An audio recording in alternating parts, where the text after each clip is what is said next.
Saan ka man naroroon, mahal ko, mananatili kang buhay sa aking puso. Ramdam kita sa bawat sandali. Dahil buhay na buhay ka sa himig ng pag-ibig. Himig ng pag-ibig. I need your love, you brighten up my day. Isang himig na maging gabay sa mga taong wagas na nagmamahalan. Duyan ng malabahagharing pag-ibig na hihili sa puso at pakiramdam. Himig ng pag-ibig. Isang dula na kung saan iikot ang iba't ibang kwento na inyong mapapakinggan mula Lunes hanggang Sabado. Sa pluma at direksyon ni Luvimin Aquino. Dito sa Lovelet Artist and Talent Center Drama Productions, handog sa inyo ng #1 and most trusted radio network in the country, Bumbo Radio Philippines. Basta Radio. Bumbo.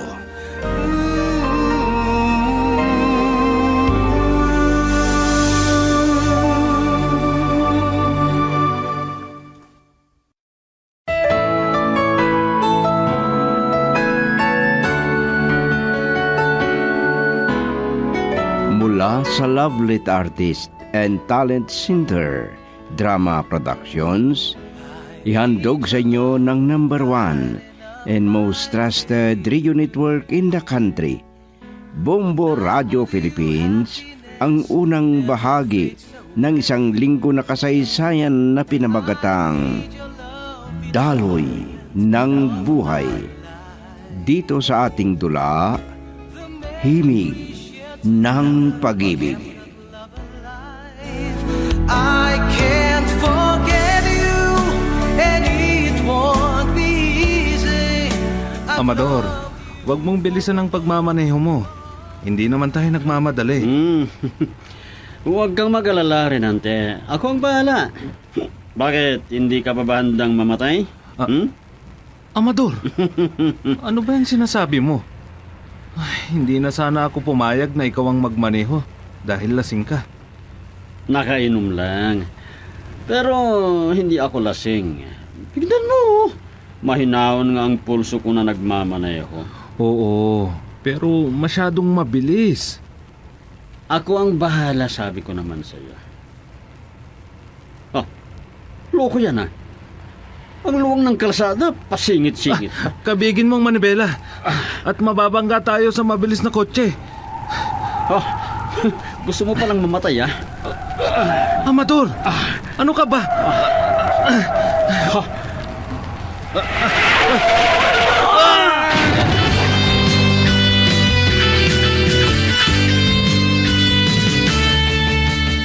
Bakit kaya ako kinakabahan? Sina Amador at Renante. Ay wala pa sila. Baka sinusulan ni Amador ang kanyang kapatid. Oh, international call naman itong tumatawag.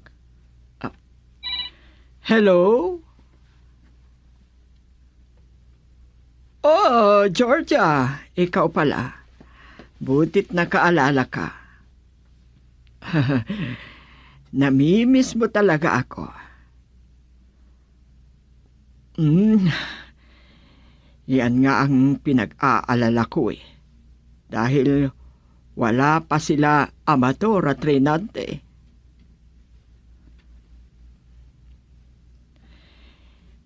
Yan ang aming problema ni Renante. Si Renante lang ang tumutulong sa akin doon sa opisina. At bisyo naman ang hinaharap ni Amador. Sige. Sa susunod na lang tayo mag-usap. Makakarating yan. Kakamustahin ko si Amador. Okay, bye. Ay, pwede pa kaya na magkabalikan sina Amador at Georgia? May ugali kasi na hindi gusto ni Amador sa kanya. At nang pumunta sa Amerika, ay nakakita ng iba. Pero malas naman. At niloko siya ng babaeng iyon.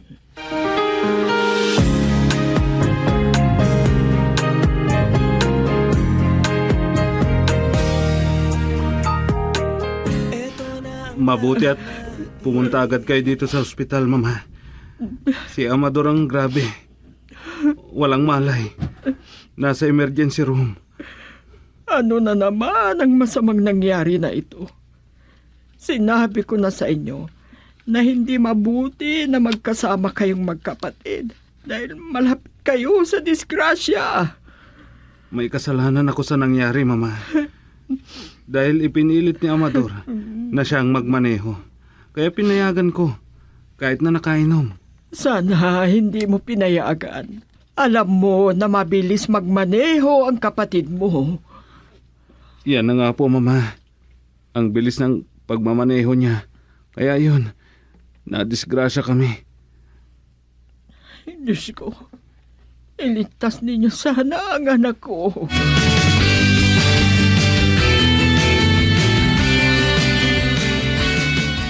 Pasensya na po kayo, Tay. Ginabi na ako ng uwi dahil hindi agad ako nakasakay dahil sa traffic. Kumusta naman ang pag-apply mo, Marites? Walang sigurado. Tatawagan na lang daw ako pag may bakante. Sinabi ko naman sa iyo, subukan mo ang magpatulong kay Ginang Milyare. Dahil siya ang dating may-ari ng ibang bukid na sinasaka ko. Subukan ko kung libre ako. Pero tulungan ko muna kayo sa bukid. Kahit mag-alis lang ng mga damo. At kung may makakita sa iyo na lumusong ka sa bukid, lalaitin ka na naman. Nakatapos ka ng kolehiyo, pero magtatrabaho ka sa bukid? Pabayaan lang ninyo ako. Ang mga taong nagsasalita, wala silang pakialam sa atin.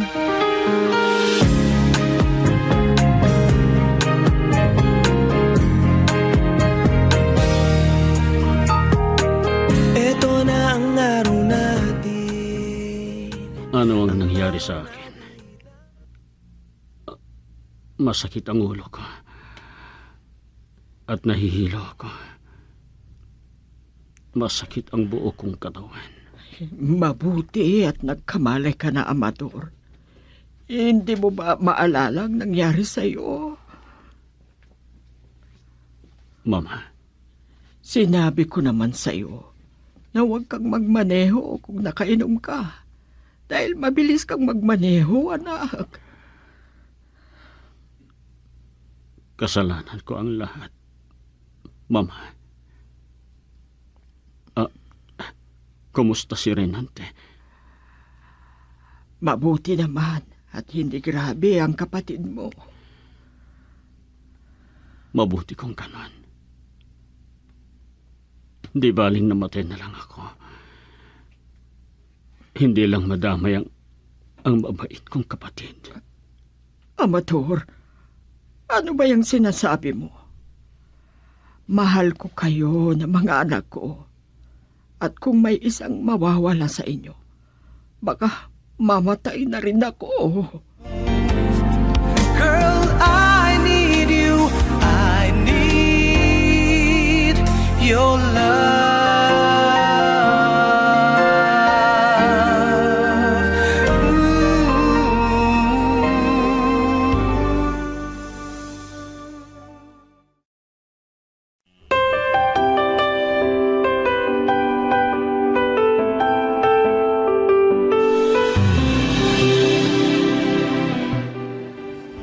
Kalalabas mo lang sa hospital, Renante.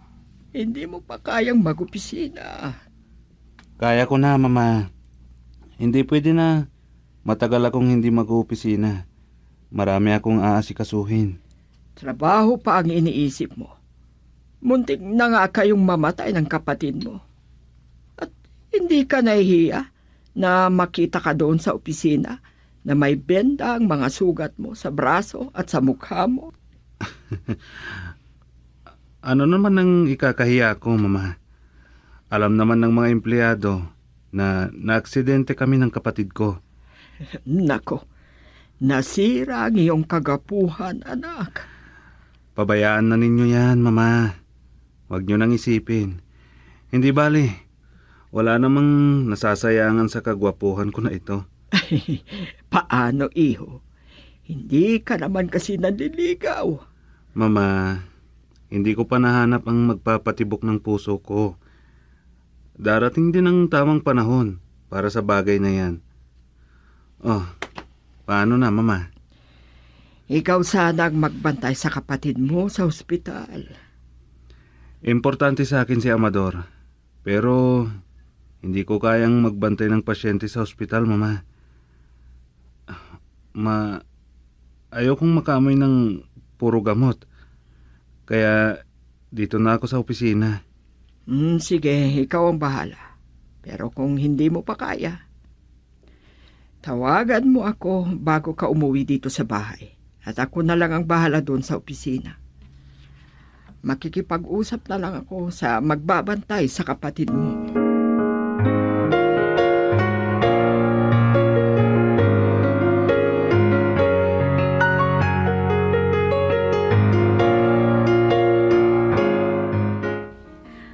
Kinakabahan naman ako.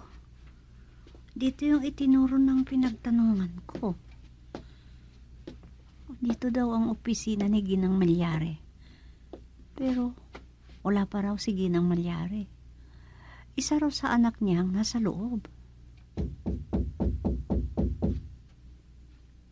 Come in. Hindi nakatrangka yan.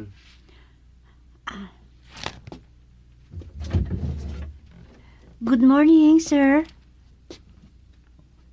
Oh, magandang umaga rin sa'yo. Ano bang may paglilingkod ko?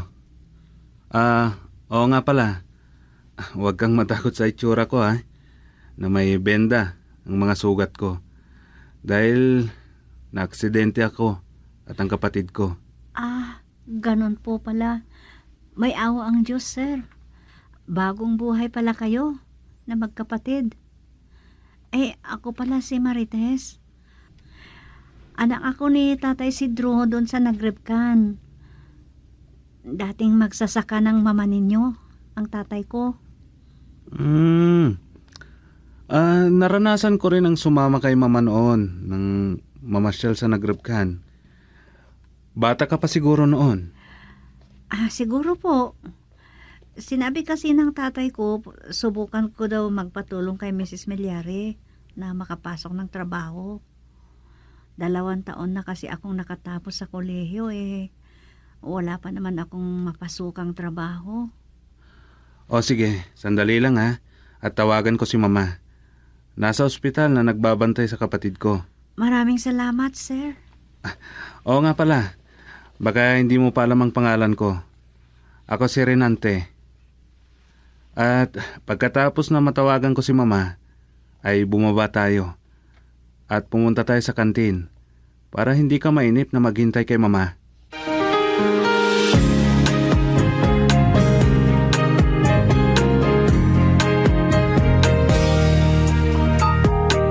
Ito na ang araw na Ikaw na ang namamahala sa kumpanya.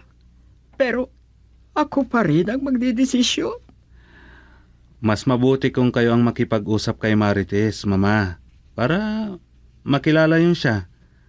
At isa pa, hindi ko alam kung saan ko siya papapasukin. Hindi mo pala alam.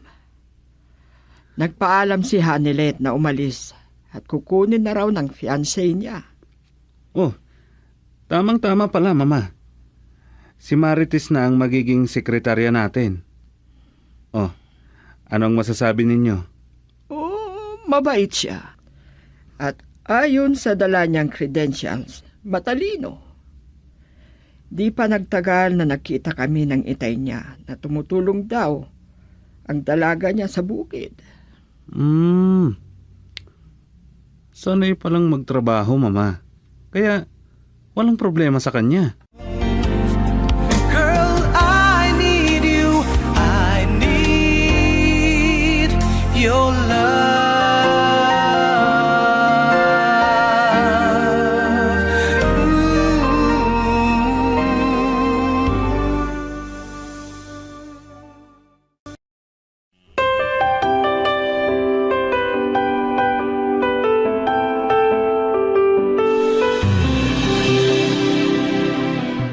Magandang balita, Tay. Ang sabi ni Ginang Milyare, magsisimula na raw ako bukas. Mabuti naman kung ganun, anak. Tamang-tama daw ang pag-apply ko dahil matuturoan pa ako ng sekretarya na papalitan ko. Ituro sa akin ang mga trabaho niya. Aba, kawawa naman kung tanggalin nila ang sekretarya para palitan mo. Hindi po. Nagpaalam na daw at aalis dahil kukunin ng fiancé niya. Mag-a-abroad yun. Hindi ko lang alam kung anong abroad na yung sinabi. Matagal pa sana kami mag-usap ni Mrs. Milyare, pero babalik kasi siya sa ospital. Sino ba sa kanila ang nadisgrasya, anak? Amador ni ata ang pangalan nun. Nadisgrasya daw silang magkapatid. Pero hindi grabe si Kuya Renante. Magpitas nga ako ng mga bunga ng prutas at pasyalan ko sa ospital bilang pasasalamat ko kay Ginang Milyare.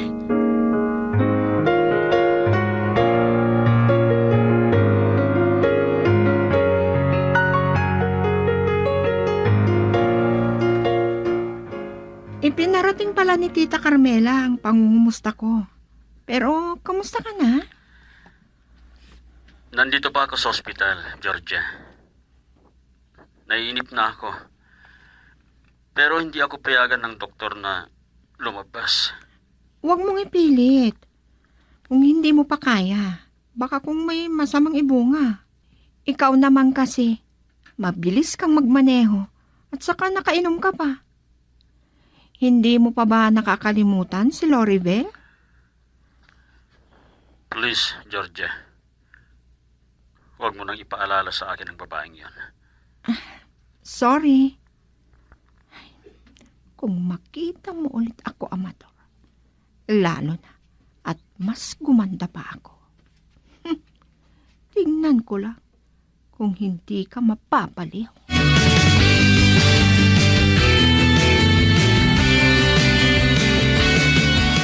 Masaya ako at nakapag-usap kayo ni Georgia. Sana naman ay magkabalikan na kayo. Hindi na mangyayari yan, Mama. Hindi ko nababalikan. Ano ba ang ikinagagalit mo kay Georgia? Masaya kayo noon. Huwag na nating pag-usapan yan, Mama. Gusto ko nang makalabas dito. Hindi ba pwedeng kausapin niyo ang doktor para makalabas na ako rito? Bakit ka ba nagmamadali? Hindi pa magaling ang mga sugat mo. Malakas na ako. Hindi ba pwedeng sahuran ninyo ang mga nurse na nag-aasikaso sa akin dito? Kung gusto nyo, doon na lang ako sa bahay asikasuhin. Basta yung may itsura na nurse para mabilis akong gumaling. Pilyo ka talaga. Baka iba na naman ang plano mo. Mama, kilala nyo ako. Hindi ako padalos-dalos. Kung tungkol sa babae, si Loribel lang ako napasubo. Dahil sa lagi mong pag-aalala sa babaeng yun, Amador. Kahit laging sabihin na itigil mo ng pag-inom mo ng alak. Ayan tuloy, na-aksidente kayong magkapatid. Nakonsensya na naman ako, Mama. Hindi dapat na idamay si Renante.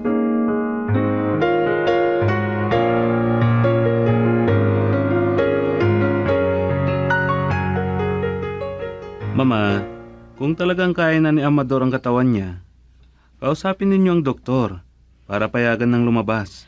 Nag-aalala ako kung anong masamang ibuga ng pagmamadali niyang lumabas ng ospital.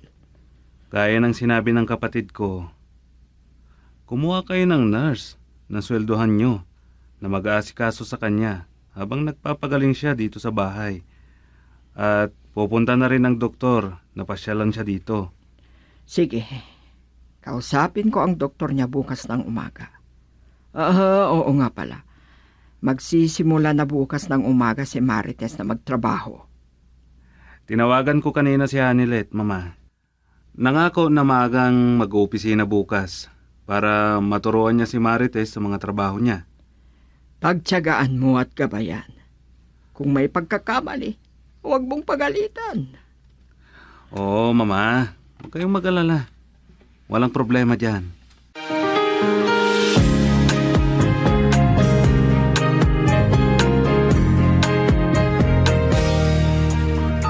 Oh, Marites. Kumusta ang unang araw ng pagtatrabaho mo? Hindi ka ba nahirapan? Konti lang, sir. Mararanasan mo yan dahil bago ka pa at una ng pagtatrabaho mo dito sa opisina. Magaling at matyaga si Hanilet na nagturo sa akin, sir. Marites, kung dalawa lang tayo na nag-uusap, kahit tawagin mo na lang ako sa pangalan ko. Nakakahiya naman po. Wala kang dapat ikahiya. Malapit ako sa lahat ng empleyado namin. Sige po kung ganyan ang gusto nyo, Kuya Renante.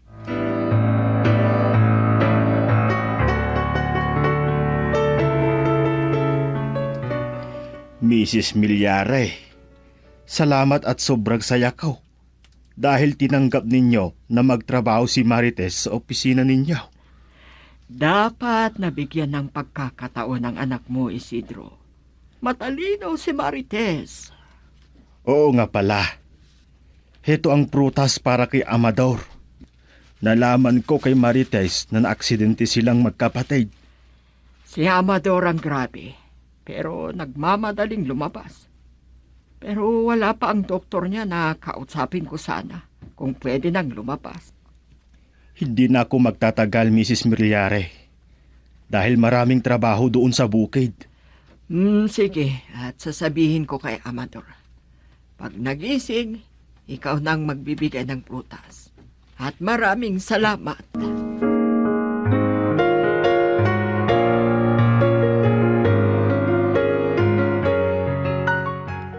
Bakit kaya niyaya ako ni Kuya Renante na mamasyal dito sa tabi ng dagat? Hindi ako makatanggi dahil nahihiya ako. Ay, Marites, nakakapagod ang maghapon na magtrabaho sa opisina. Kaya kailangan ng maglibang kahit sandali lang. Hindi na masakit ang sugat ninyo? Hindi na.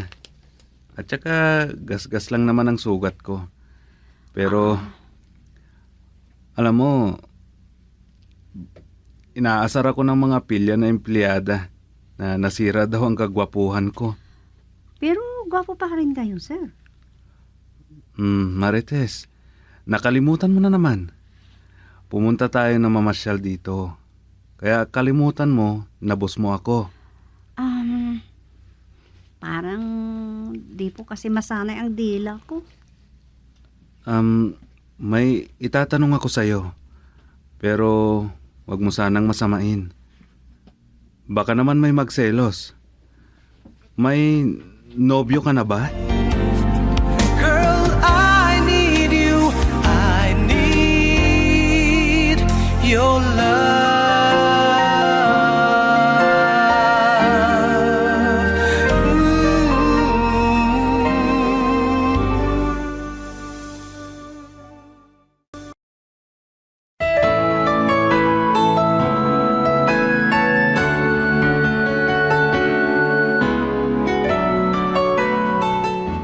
Ano pa ang mga susunod na mangyayari?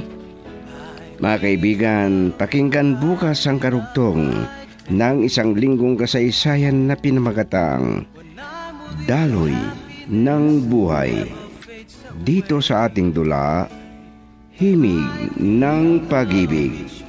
Isinulat ni Delfin Dumayas at sa direksyon, Lubimin Aquino Sr. Produksyon Supervision, Leti Astudillo Aquino. Handog sa inyo ng #1 and most trusted radio network in the country, Bumbo Radio Philippines. Basta Radio. Bumbo. How I cherish those moments.